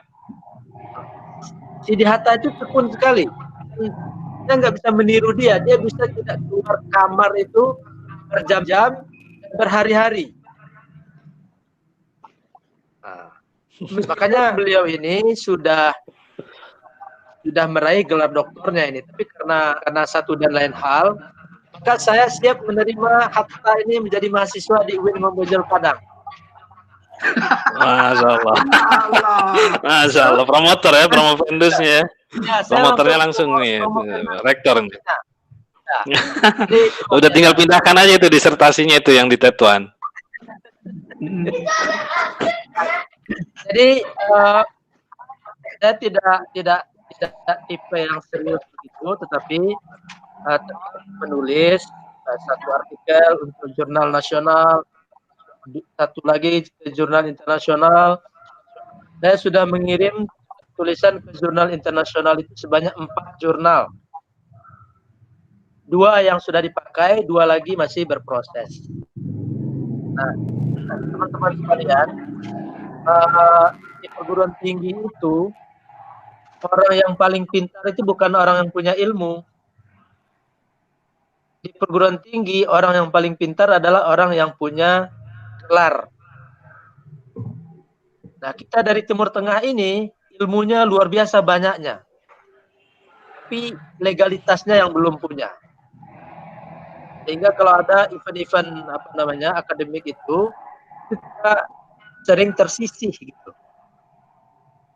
Nah, ilmuwan-ilmuwan kita luar biasa, tetapi legalitas tidak ada. Nah, saya merasa perlu mendorong teman-teman kita ini untuk punya legalitas.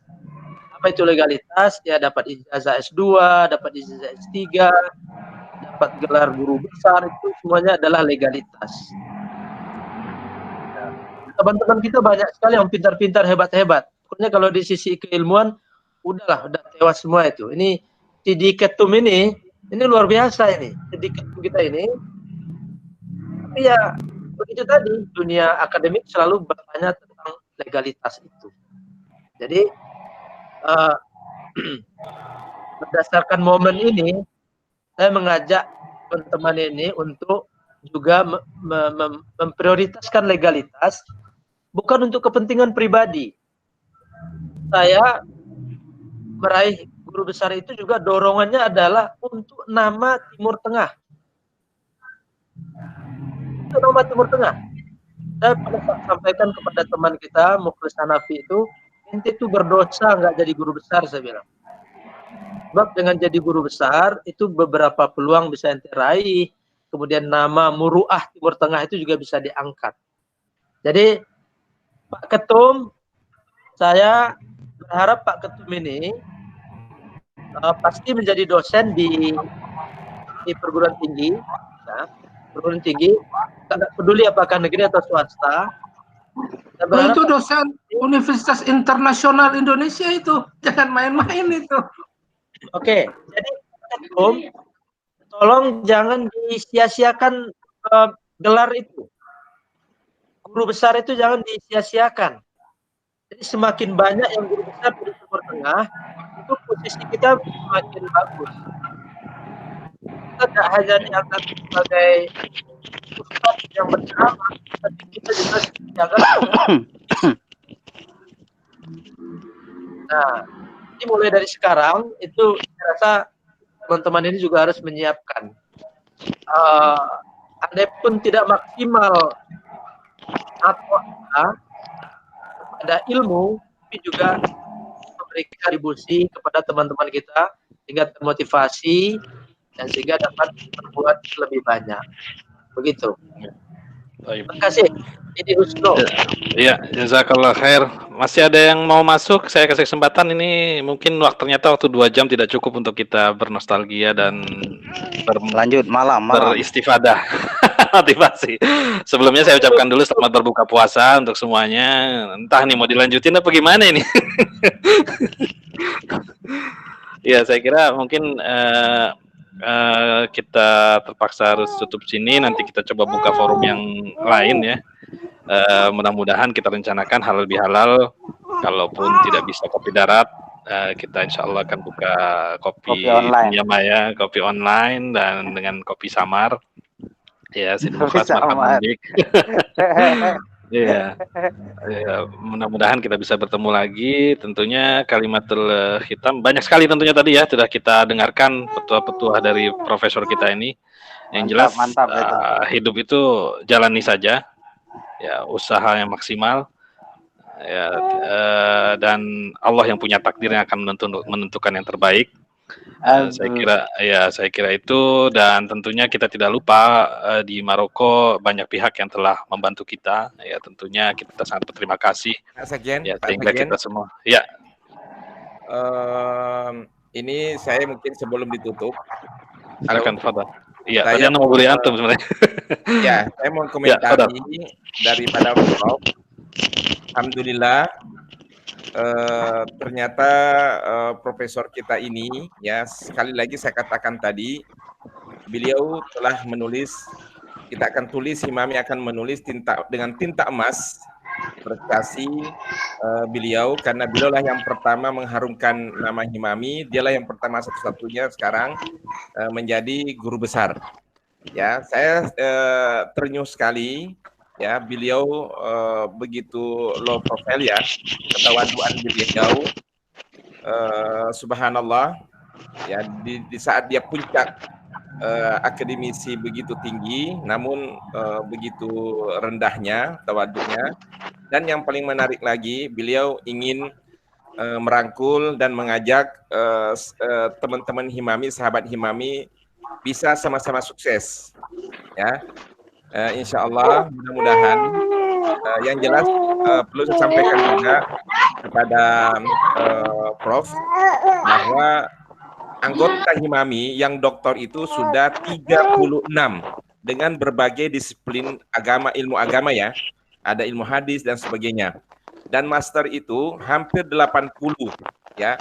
80 S1 tentu lebih banyak daripada itu. Oleh karena itu saya mengharapkan nanti Prof bisa bukan hanya berbagi ilmu di forum ini, tapi kita nanti saya sebagai menakodai teman-teman alumni ini, insya Allah akan memohon kepada Prof, kita akan sinergikan, kita akan dorong teman-teman yang lain untuk bisa mencapai prestasi seperti yang diraih oleh Prof. Baik, itu mungkin sambutan saya. Wa urahibu li Dr. Fuad. Halo, hal ma zala ma'ana? Ya, mazal ma'ana. Aywa, urahibu bikum wa syukron lakum.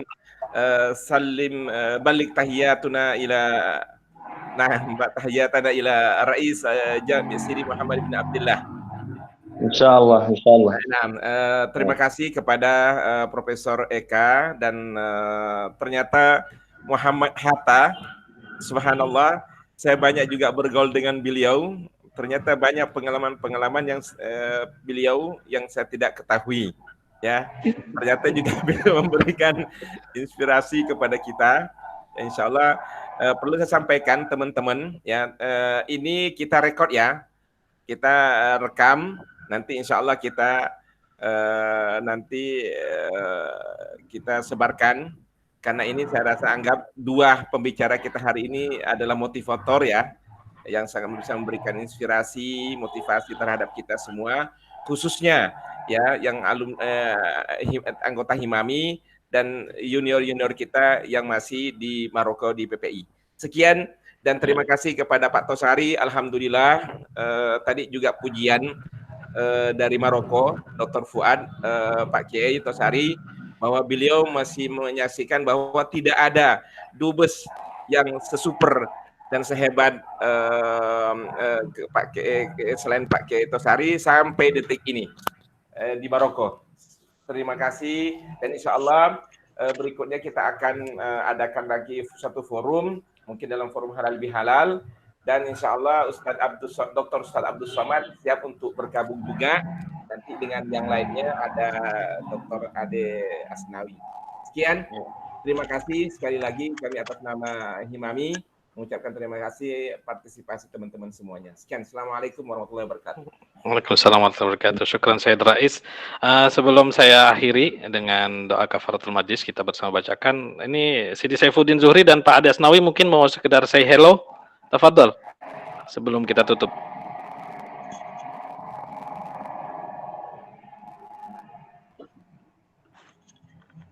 Gimana nih? Sidi Saifuddin? Kita dengan sangat menyesal sebenarnya nih, kita sebenarnya masih saling ingin menatap wajah masing-masing teman-teman kita yang lama ini. Walaupun dalam dunia maya, tapi cukup mengobati rasa rindu kita dan juga kembali memompa semangat kita dengan petua-petua dari Pak Dubes, dengan tadi cerita perjalanan dari dua narasumber kita, Profesor Eka dan Sidi Hatta yang telah menjadi tokoh di Timur Indonesia. Mudah-mudahan semua mengambil manfaat. Pak Dubes, apakah ada yang mau disampaikan sebelum saya tutup? Ya, satu tadi yang sudah saya sampaikan. Jadi waktu saya ketemu dekan Fakultas Usul di Tetuan itu, dia ingin membuka cabang Fakultas Usul di Indonesia. Barangkali sangat tepat kalau itu diadakan di Padang. Mumpung lagi rektornya Tetuan. Nah, barangkali bisa disambung lagi keinginan itu. Jadi ada cabang Prowiyin di Padang gitu. Barangkali ini satu lemparan untuk dipertimbangkan dan dipikirkan. Mungkin juga perlu memperoleh pertimbangan dari government. Kira begitu, Mas. Baik. Iya, Baik, itu pesan yang langsung disampaikan kepada Pak Profesor nih. Selagi tanda tangannya bermanfaat, kalau kata dai kondang kita, gunakanlah itu untuk kebaikan. Dan mudah-mudahan kebaikan itu untuk hubungan Indonesia dan Maroko. Ya, Ya, karena doa Korobin itu harus diangkat itu. iya. Baik, terima kasih Pak Dubes sudah mengingatkan. Ada kalimat akhirnya dari Sidi Eka dan Sidi Hatta. Saya persilakan masing-masing. Mungkin ada teman-teman yang mau menyampaikan kalimatnya. Siapa nih? Saifuddin Zuhri. Iya, Saifuddin dari tadi ditunggu belum muncul-muncul ini. Padahal sudah tidak mute, tapi suaranya nggak ada. TBAD, Ade Asnawi. Pak Ade Asnawi. Pak Ade. Sayang sekali ini sebenarnya kalau tidak keluar ini. Ya, kepingin kesaksian beliau ini. Syahadah.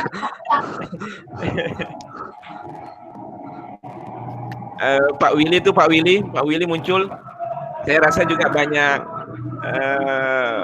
musahabahnya dengan Profesor Eka, Willy. Saya kalau mau ngomong Profesor Eka ini lidahnya belum terbiasa. Jadi Hoya, cuma lagi Willy Hoya.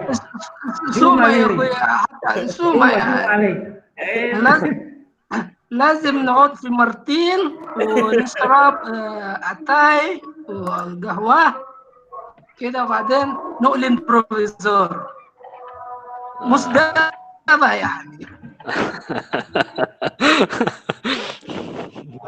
Nah, kalau dengan Pak Eka ini sebetulnya kalau kesaksian itu udah susah untuk diungkapkan. Karena ini teman sekamar, bukan teman sekasur sekarang. Teman sekamar. Ini sudah dari sekamar dari Mesir, dan waktu ke Maroko pun kita juga nyewanya satu kamar gitu. Jadi kalau bahasa Pak Hatta itu jeroan-jeroannya kita sudah tahu semua dah itu. Jangankan sama jeroan-jeroannya, tapi kita Buya Med Hatta kita salut dengan Prof Eka.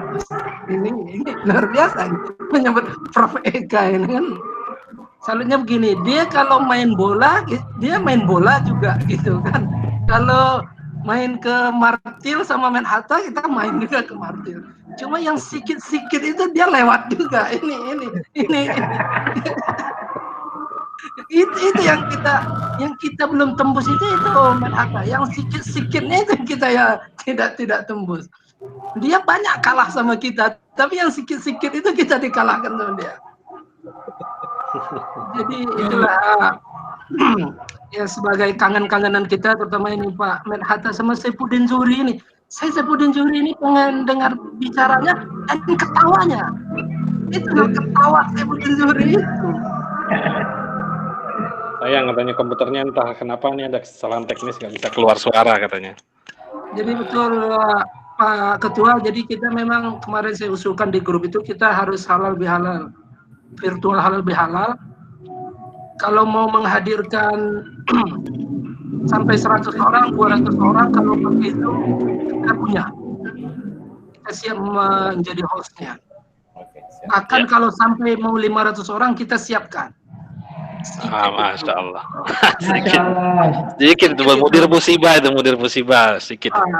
Tenang kalau itu. Jadi karena memang kalau untuk kualitas meeting mungkin pakai Zoom itu lebih tinggi kualitasnya daripada Google Meet dan yang lain, karena kita sudah coba semua.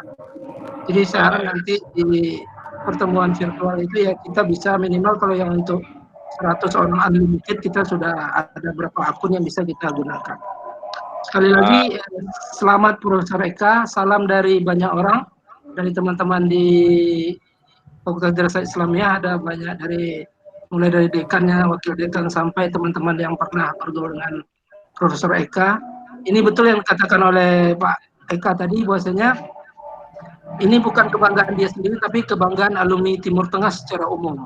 Karena walau bagaimanapun profesor dari alumni Barat dengan alumni Timur Tengah memang kita masih kurang itu. Jadi semua yang bisa kita genjot untuk guru besar, ya guru besar. Kalau yang masih master ya kita harus doktor dulu gitu. Jadi ini juga pesan. Diri ini harus daripada ditembak sama profesor kan kita langsung aja ngaku. Yang sikit-sikit itu yang bahaya nanti. Jadi saya kira begitu Ustaz Amal. Terima kasih. Jazakallah khair Seri Willy. Insyaallah kita berjuang bersama. Himami banyak agenda bersama tentunya.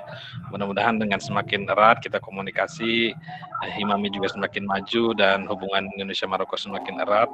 Dan mudah-mudahan bisa membawa manfaat kepada kita semua, kepada bangsa kita semua dan kepada umat Islam khususnya.